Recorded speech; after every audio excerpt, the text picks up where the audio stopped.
Hi guys, good morning. तो मैं शुभम यादव आज एक बार फिर से आप सभी लोगों का क्रॉस एग्जामिनेशन एवं ऑनलाइन क्लास में स्वागत कर रहा हूं। तो आज हम आप लोगों के लिए लेकर आए हैं केमिस्ट्री। ठीक है, क्या लेकर आए हैं या क्या पढ़ेंगे आज हम लोग? केमिस्ट्री। केमिस्ट्री का आपका पहला चैप्टर है रासायनिक अपक्रिया एवं समीकरण। ठीक है, क्या पढ़ेंगे हम लोग? रासायनिक समीकरण या अपक्रिया। ठीक है, तो चैप्टर का नाम है भैया रासायनिक अपक्रिया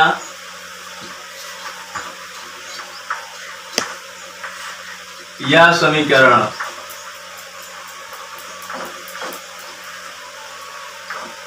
ये आपका कक्षा 10 केमिस्ट्री का पहला चैप्टर है। ठीक है, रासायनिक अपक्रिया एवं समीकरण या समीकरण। ठीक है, तो जैसा कि आप सभी लोग जानते हैं कि अपक्रिया, अपक्रिया मीन्स क्या होता है? परिवर्तन। ये हमारे चैप्टर के नाम से ही स्पष्ट है ये बात कि परिवर्तन या समीकरण। ठीक है, अपक्रिया परिवर्तन क्या होता है? तो जैसा कि आप लोग जानते हैं भाई कि परिवर्तन प्रकृति का नियम है। परिवर्तन is the law of nature. परिवर्तन एक प्रकृति का नियम है। विश्व में अनेक पदार्थ पाए जाते हैं और वह परिवर्तित होकर एक नए पदार्थ में बदल जाते हैं। ठीक है, वो क्या कहलाता है? आपका परिवर्तन कहलाता है। हमारे विश्व में बहुत से ऐसे पदार्थ पाए जाते हैं जो परिवर्तित होकर एक नए पदार्थ का रूप ले लेते हैं और उनको पल प्रतिपल में परिवर्तन होता रहता है। जैसे कि ले लीजिए दूध का खट्टा होना। दूध का खट्टा होना, दूध का खट्टा होना, ये क्या है? एक प्रकार का परिवर्तन है। दूध का दही में कन्वर्ट होना, ये क्या है? एक प्रकार का परिवर्तन है। दूध का पनीर में बदलना, ये क्या है भैया? आपका एक प्रकार का परिवर्तन है। इसी तरह ले लीजिए विद्युत बल्ब। जो विद्युत बल्ब होती है उसका प्रकाशित होना, यानी जलना और उसका बुझना, वो क्या कहलाता है? आपका परिवर्तन कहलाता है। फलों का पकना, ये क्या है? परिवर्तन है भैया। तो ये सब क्या है भैया? आपके परिवर्तन है। तो जो परिवर्तन होता है वो दो प्रकार के होते हैं। ठीक है, पहला है आपका भौतिक परिवर्तन। क्या है? भौतिक परिवर्तन। और दूसरा है आपका रासायनिक परिवर्तन। रासायनिक परिवर्तन। तो भौतिक परिवर्तन क्या है? रासायनिक परिवर्तन क्या है? भौतिक परिवर्तन क्या होता है? या वह परिवर्तन है जिनमें केवल वस्तु की भौतिक अवस्था में परिवर्तन होता है। भौतिक अवस्था मतलब कि उसका जो आकार होता है, भौतिक अवस्था में परिवर्तन होता है एवं उसके संगठन या कुल द्रव्यमान में कोई परिवर्तन नहीं होता है। या परिवर्तन के फलस्वरूप या परिवर्तन के बाद कोई वस्तु नहीं बनती है, वो क्या कहलाता है? भौतिक परिवर्तन कहलाता है। इसके कहने का मतलब ये हुआ भैया कि उसके सिर्फ भौतिकी अवस्था में क्या होगा? परिवर्तन होगा और उससे ना तो कोई नया वस्तु बनेगी और ना कोई नया पदार्थ बनेगा। वो क्या कहलाएगा? भौतिक परिवर्तन कहलाएगा। रंग आकृति क्या होता है? उसका बदल जाता है। जैसे मान लीजिए परिवर्तन के पश्चात उसका रंग कुछ और, परिवर्तन के पहले उसका रंग कुछ और था, लेकिन जब उसमें परिवर्तन हो जाएगा तो कोई नया रंग धारण कर लेगा। उसका आकार जो होगा वो नए आकार में चला जाएगा। ठीक है, और उसकी जो शेप या आकृति होगी, साइज होगी, वो नए रूप में बदल जाएगी। ये क्या कहलाती है? आपके भौतिक परिवर्तन कहलाता है। तो इसका हम अगर सरल परिभाषा लिखें तो रंग आकृति एवं आकार में परिवर्तन को हम लोग क्या कहते हैं? भौतिक परिवर्तन कहते हैं। एवं जिसमें एक नई वस्तु न बन सके उसे हम लोग क्या कहते हैं? भौतिक परिवर्तन कहते हैं। रासायनिक परिवर्तन में क्या होता है? रंग आकार एवं आकृति सब बदल जाए एवं उससे एक नया पदार्थ का निर्माण हो जाए, वो क्या कहलाता है आपका? रासायनिक परिवर्तन कहलाता है। क्या कहलाता है आपका? रासायनिक परिवर्तन कहलाता है। ठीक है, तो भौतिक परिवर्तन की परिभाषा अगर हम लोग देखेंगे या परिभाषा लिखेंगे तो उसकी सबसे सरल परिभाषा ये होगा,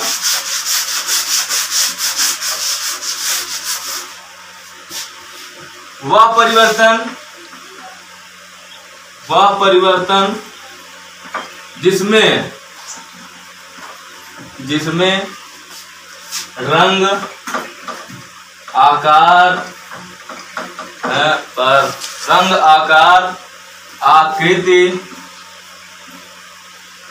आकृति बदल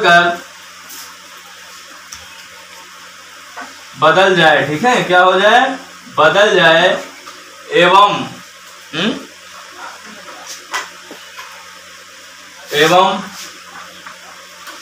एक नए पदार्थ का निर्माण हो। ठीक है, एक नए पदार्थ का निर्माण ना हो, एक नए पदार्थ का निर्माण ना हो, एक नए पदार्थ का निर्माण ना हो, भौतिक परिवर्तन कहलाता है। क्या कहलाता है आपका? भौतिक परिवर्तन कहलाता है। तो भैया भौतिक परिवर्तन क्या होता है? आप ध्यान दो कि वह परिवर्तन जिसमें रंग बदल जाए, उसका आकार बदल जाए या आकृति बदल जाए। ठीक है, एवं उसके बदलने के फलस्वरूप कोई नया पदार्थ ना बने भैया, वह क्या कहलाता है? भौतिक परिवर्तन कहलाता है। जैसे कि ले लीजिए आप लोग विद्युत बल्ब में या बल्ब में जब विद्युत धारा प्रवाहित की गई तो उसमें क्या हुआ? उसका जो रंग था वो बदल जाता है। ठीक है, वो जलने लगती है एवं जब धारा को हटा लिया गया या डिस्कनेक्ट कर दिया गया तो वो बुझ गई। ठीक है, तो उसके आकार में या आकृति में कोई परिवर्तन नहीं, वो परिवर्तन तो हो जाता है लेकिन उससे एक नया पदार्थ नहीं बन पाता है। ये क्या कहलाता है? आपका भौतिक परिवर्तन कहलाता है। ठीक है, तो चलिए अब हम बात करते हैं रासायनिक परिवर्तन की। तो रासायनिक परिवर्तन क्या है? वह परिवर्तन जिसमें रंग, आकार, आकृति बदल जाए एवं उससे एक नए पदार्थ का निर्माण हो, वह क्या कहलाता है आपका भैया?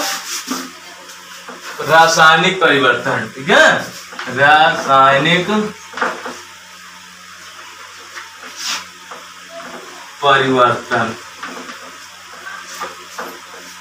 रासायनिक परिवर्तन क्या कहलाता है कि ऐसे पदार्थ या ऐसे परिवर्तन जिनमें पदार्थों के गुणों के साथ साथ पदार्थों के जो गुण हो उनके साथ साथ उनके संघटन एवं भार में परिवर्तन हो जाता है तथा एक नए पदार्थ का निर्माण होता है, वो क्या कहलाता है? रासायनिक परिवर्तन।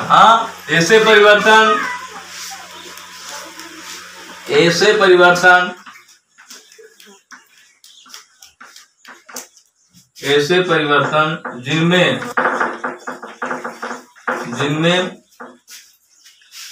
उनके गुणों के साथ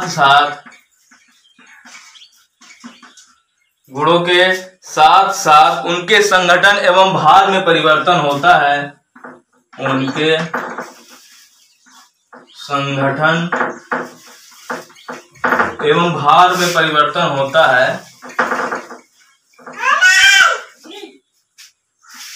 भार में परिवर्तन होता है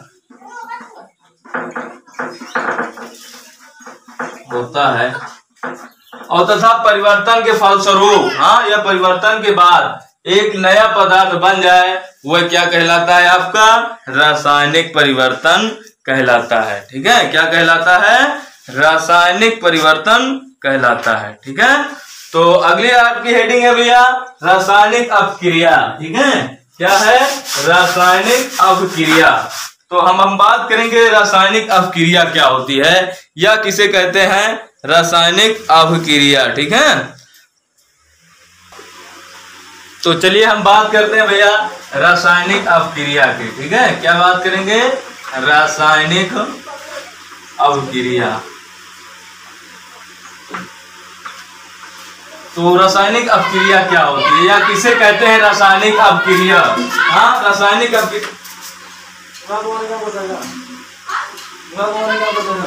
रासायनिक अभिक्रिया किसे कहते हैं? हाँ, तो जब एक या एक से अधिक, ठीक है, जब दो या दो से अधिक नए पदार्थों को मिलाकर एक नए पदार्थ का निर्माण होता है, उसे हम लोग क्या कहते हैं? रासायनिक अभिक्रिया कहते हैं। ठीक है, जब एक या अनेक पदार्थों को आपस में मिलाकर एक नए पदार्थ का निर्माण किया जाता है, वो क्या कहलाता है? आपका रासायनिक अभिक्रिया। ठीक है, इसकी परिभाषा क्या होगी? जब एक या अनेक पदार्थों को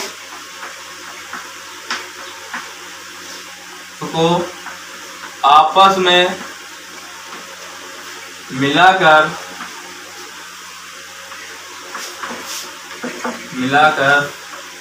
नए पदार्थ का निर्माण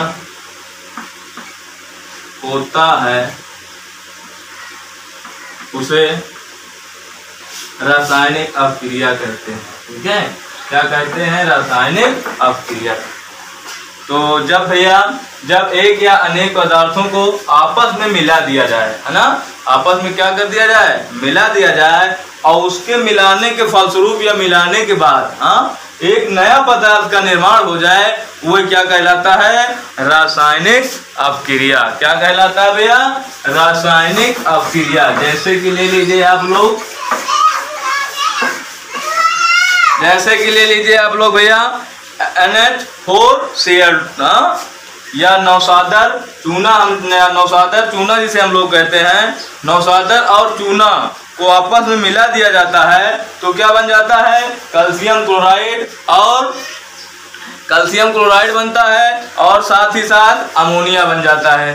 ठीक है, तो ले लीजिए NH4Cl, NH4Cl। ठीक है, क्या ले लें भैया? NH4Cl plus CaO। ठीक है, और जिसको जब हम आपस में अभिक्रिया कराएंगे, हाँ, NH4 और CaO को जब हम आपस में अभिक्रिया कराएंगे तो इससे क्या बनेगा भैया?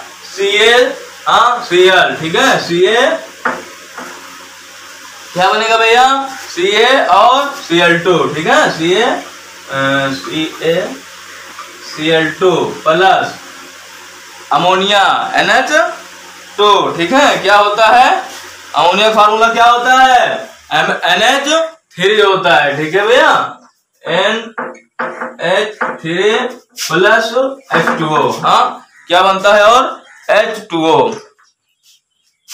H2O मीन्स मतलब जल। ठीक है, तो यहाँ पे ध्यान दीजिए, रासायनिक अभिक्रिया की भी आप लोगों को हमने परिभाषा बताया था कि जब एक या एक से अधिक पदार्थों को आपस में मिलाकर आपस में मिलाया जाता है तो नए पदार्थ का निर्माण होता है, वह क्या कहलाता है? आपका रासायनिक अभिक्रिया कहलाता है। ठीक है, तो यहाँ पर एक पदार्थ ये लिया गया, इसे हम लोग कहते हैं नौसादर। ठीक है, क्या कहते हैं? नौसादर। और ये क्या है? ये चूना, इसे हम लोग कहते हैं। ठीक है, और ये क्या है भैया? अमोनिया, इस NH3 जिसे हम लोग क्या कहते हैं? अमोनिया कहते हैं, और ये कैल्शियम क्लोराइड है। ठीक है, तो इससे एक नए पदार्थ का निर्माण हो गया, इसी को हम लोग क्या कहते हैं? रासायनिक अभिक्रिया कहते हैं। ठीक है, क्या कहते हैं? रासायनिक अभिक्रिया कहते हैं। तो इसी की अगली हेडिंग है भैया रासायनिक समीकरण को संतुलित करना। रासायनिक समीकरण को संतुलित करना, तो यहीं से हम समझ लेते हैं रासायनिक समीकरण को संतुलित करना क्या है।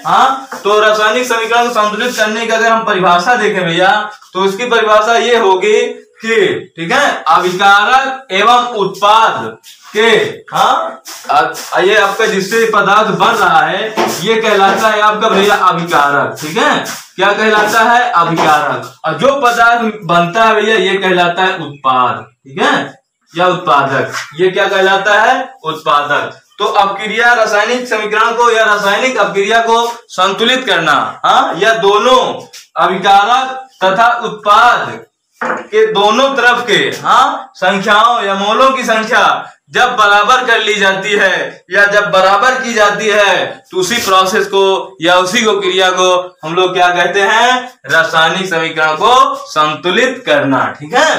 तो इसको चलो हम लोग संतुलित करते हैं भैया। इसको जब हम संतुलित करेंगे तो देखिए Ca इधर कितना है, 1 है, इधर कितना है भैया, 1 है, ठीक है।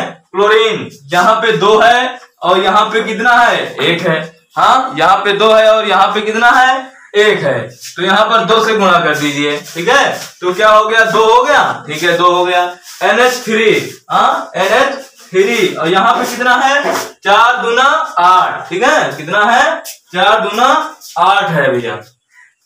तो अब क्या करेंगे भैया यहाँ पे, हाँ, NH3 यहाँ पर H3 2 5 और यहाँ कितना है, 4 2 6 है, हाँ, 4 2 6, यहाँ पे कितना है, 3 2 5, ठीक है, कितना है, 3 2 5। तो भैया देखो अब यहाँ पर ये बराबर हो गया था, ये भी बराबर हो गया, ठीक है।